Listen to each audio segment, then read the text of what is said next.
केदार बाबा की जय। आप सभी का मेरे चैनल नई जगह नई कहानी नया नाम में स्वागत है। आज हम आपको लाए हैं केदारनाथ। केदारनाथ आने के लिए आपको देहरादून से ऋषिकेश, श्रीनगर, रुद्रप्रयाग, सोनप्रयाग और गौरीकुंड का रास्ता लेना पड़ता है। जैसा कि हम सब जानते हैं कि हमारे हिंदू धर्म में 4 धाम केदारनाथ, बद्रीनाथ, यमुनोत्री और गंगोत्री हैं। ये यात्रा मई से लेकर नवंबर तक होती है और चारों धाम गढ़वाल हिमालय रेंज में स्थित हैं। केदारनाथ की हाइट 3580 मीटर है और ये मंदाकिनी नदी के किनारे में स्थित है। केदारनाथ 4 धाम के साथ साथ पंच केदार का भी भाग है और साथ साथ 12 ज्योतिर्लिंग में से एक ज्योतिर्लिंग का भी रूप है। यह रुद्रप्रयाग में स्थित है और ऋषिकेश से लगभग 230 किलोमीटर की दूरी में है।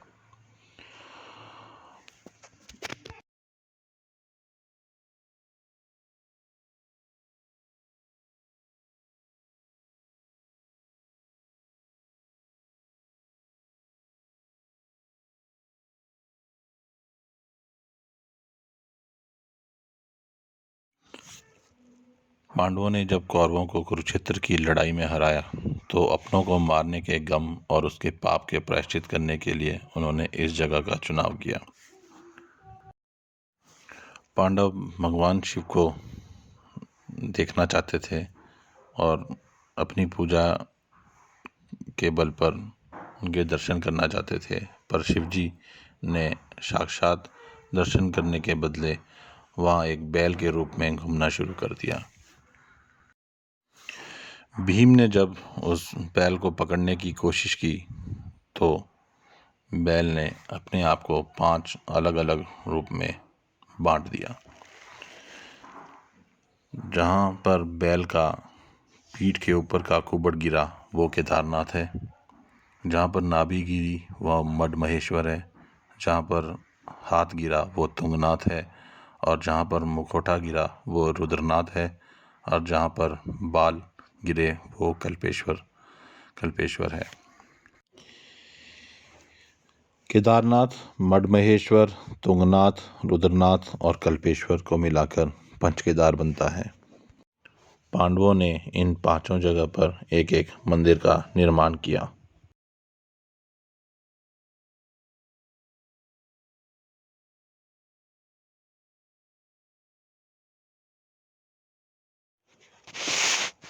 इस मंदिर का निर्माण 8वीं सदी में जगत गुरु आदि शंकराचार्य जी ने किया। यह मंदिर जहाँ पर पहले पांडवों ने मंदिर बनाया था उसी के स्थान पर बनाया गया है। मंदिर के अंदर पुरानी कथाओं को खोदा गया है और बाहर प्रवेश द्वार पर नंदी और उससे अंदर जाते ही गणेश जी की प्रतिमा है।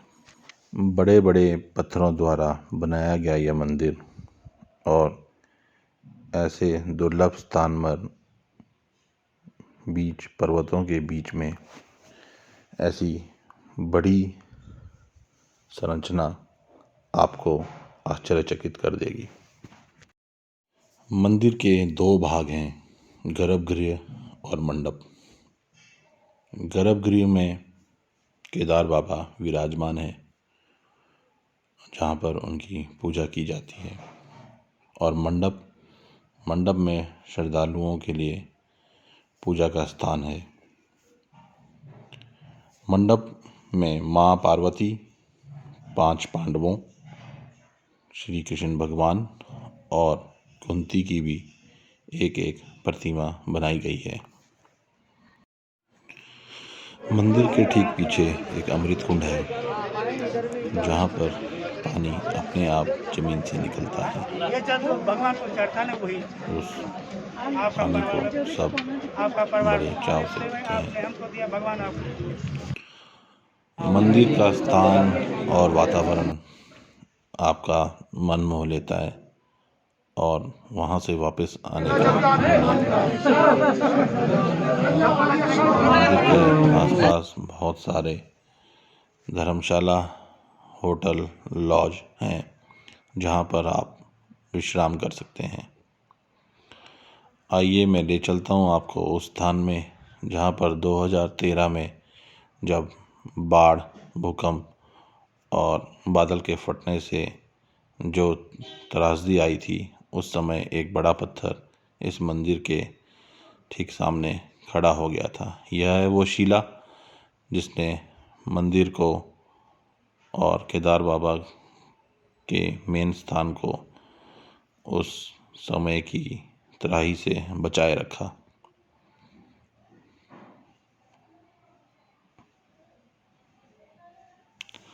श्रद्धालु यहाँ आकर बड़े चाव से फ़ोटो खिंचवाते हैं और जगह का आनंद लेते हैं।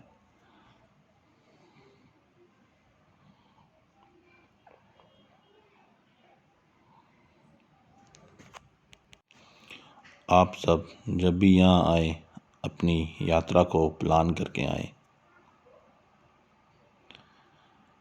मंदिर में गौरीकुंड से पैदल चलना पड़ता है, जो कि लगभग 23 किलोमीटर का रास्ता है और 23 किलोमीटर की चढ़ाई है। यह है सोनप्रयाग का वो पुल जहाँ से आप लोकल गाड़ी लेकर ही गौरीकुंड जा सकते हैं। आप अपनी गाड़ी से आ रहे हैं तो सिर्फ आप सोनप्रयाग तक ही आ सकते हैं। उसके बाद आपको इस पुल के बाद गौरीकुंड तक जाना पड़ता है। ये है गौरीकुंड का स्टार्टिंग पॉइंट जहाँ से आपकी पैदल यात्रा शुरू होती है। रास्ते में जगह जगह जलपान गृह और घोड़ों के स्थान और बैठने के लिए बेंच बनाए गए हैं। आप जगह जगह बैठकर विश्राम कर सकते हैं और ये यात्रा दिन रात चलती रहती है। यह है हिमालय का दर्शन। बीच रास्ते में यह एक जगह आती है जहाँ से आप हिमालय के दर्शन कर सकते हैं।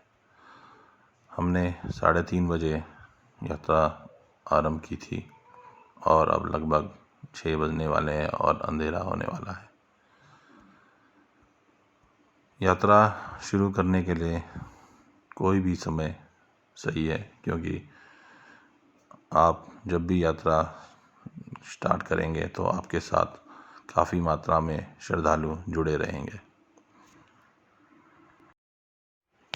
हाँ, पर आप इस बात का ज़रूर ख्याल रखें कि यात्रा को पूरा करने के लिए आपका स्वास्थ्य सही होना चाहिए।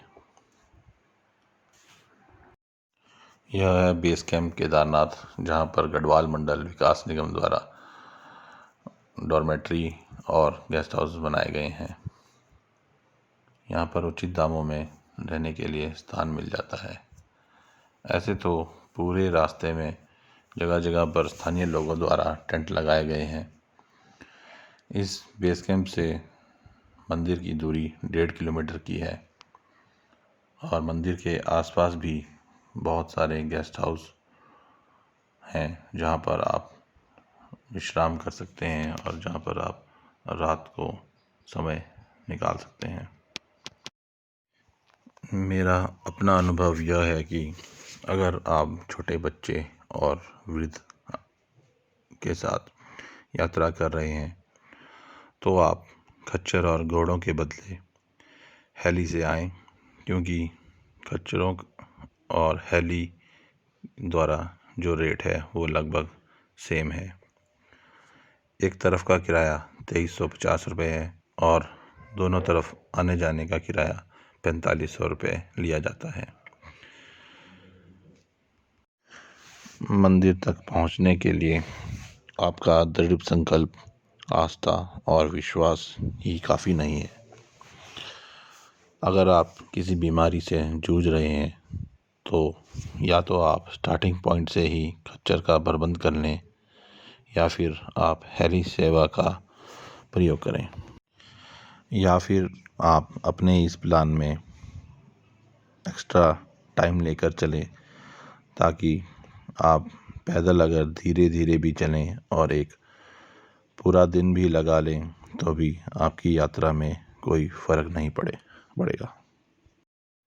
यदि आप खच्चर बुक कराते हैं तो 3 से 3.5 घंटे में आप बेस कैंप तक पहुंच जाएंगे। और अगर आप हेली सेवा बुक कराते हैं तो हेलीपैड से सिर्फ 7 मिनट में आप मंदिर में जो हेलीपैड बना है वहां पर पहुंच जाएंगे।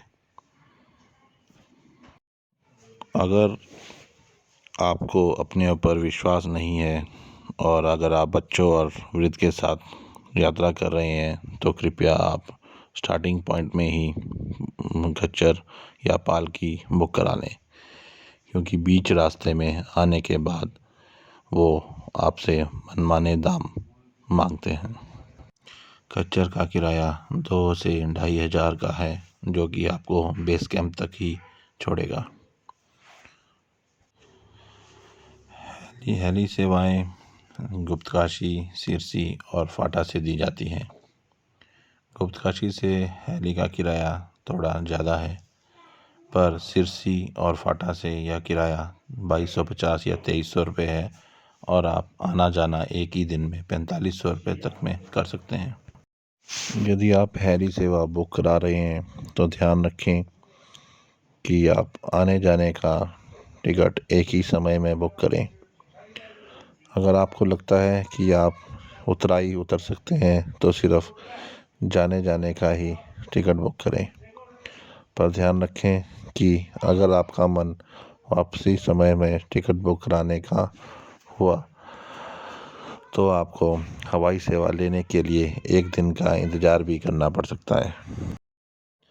अगर आपके पास यात्रा का समय कम है तो आप हेली सेवा के द्वारा यात्रा को 2 से 3 घंटे के अंदर भी पूरा कर सकते हैं, पर यह समय मंदिर के आंगन में लगे श्रद्धालुओं की लाइन के ऊपर भी निर्भर करती है। अगर श्रद्धालु कम है तो आप ये यात्रा हेली सेवा द्वारा 1 से 1.5 घंटे में भी ख़त्म कर सकते हैं।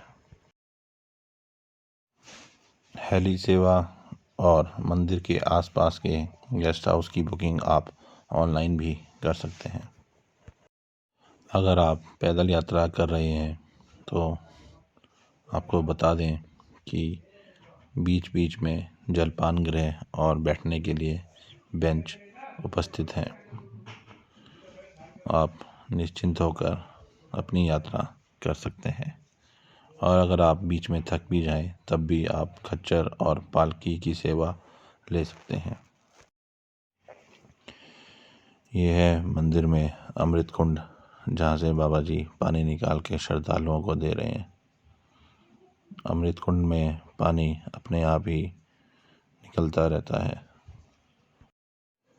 केदारनाथ की यात्रा करना बहुत ही आसान है।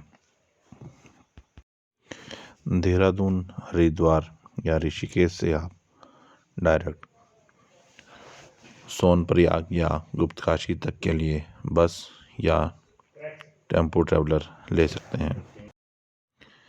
यात्रा 24 घंटे चलती रहती है, इसलिए आपको यहाँ पर आने और जाने में किसी भी तरह की कोई भी परेशानी नहीं होगी।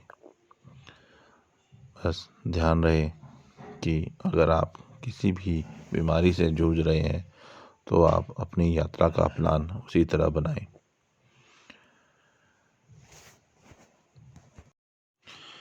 गौरीकुंड से मंदिर तक का कुल सफ़र 23 किलोमीटर का है और अगर आप पैदल यात्रा करना चाहते हैं तो अपने आप को उसी तरह से तैयार करें, या फिर आप स्टार्टिंग पॉइंट से ही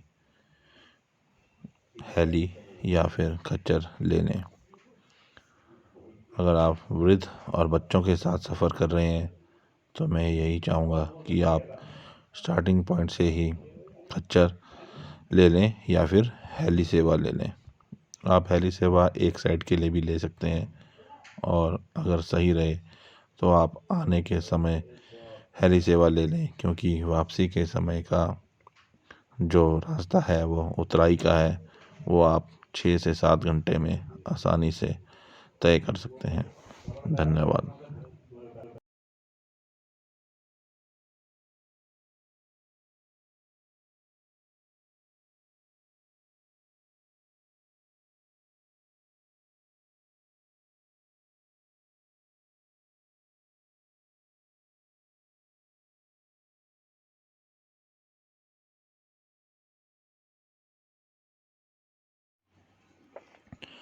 मंदिर का माहौल, यहाँ का वातावरण और आश्चर्यचकित करने वाला वातावरण और माहौल आपको यहाँ से वापस जाने की इजाज़त नहीं देता। इसलिए आप अपनी यात्रा को सही से प्लान करें। ये है खच्चरों का पॉइंट, जहाँ से आप नीचे उतरते हुए खच्चर ले सकते हैं। सेम ऐसा ही एक पॉइंट गौरीकुंड में स्टार्टिंग पॉइंट में भी दिया गया है। और जो पैदल यात्री बीच बीच में थक जाते हैं, उनके लिए भी छोटे छोटे खच्चरों के पॉइंट बीच बीच में दिए गए हैं।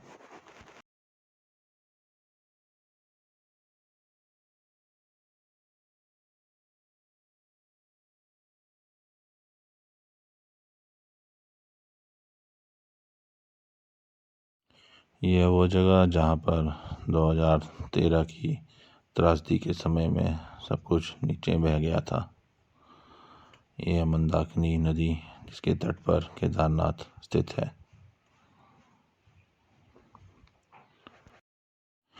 गौरीकुंड से जब आप यात्रा शुरू करते हैं तो वहाँ पर एक तप्त कुंड है। इस तप्त कुंड में गंधक पानी है, जो कि श्रद्धालुओं को स्नान करने के लिए या चर्म रोग को मिटाने के लिए काम में आता है। आप पानी से धुआं निकलता हुआ साफ दे सकते हैं। ये है वो रास्ता गौरी मंदिर तप्त कुंड मार्ग, जहाँ से आप कुंड तक जा सकते हैं।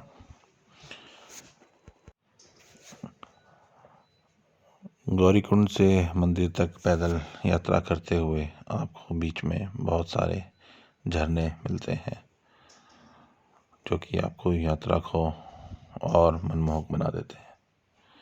ये है मंदिर, और आप देख सकते हैं कि दिन के समय में मंदिर की लाइन कम से कम 2 से 3 किलोमीटर लंबी हो गई है। इसलिए आप अपनी यात्रा के लिए एक्स्ट्रा टाइम लेकर चलें।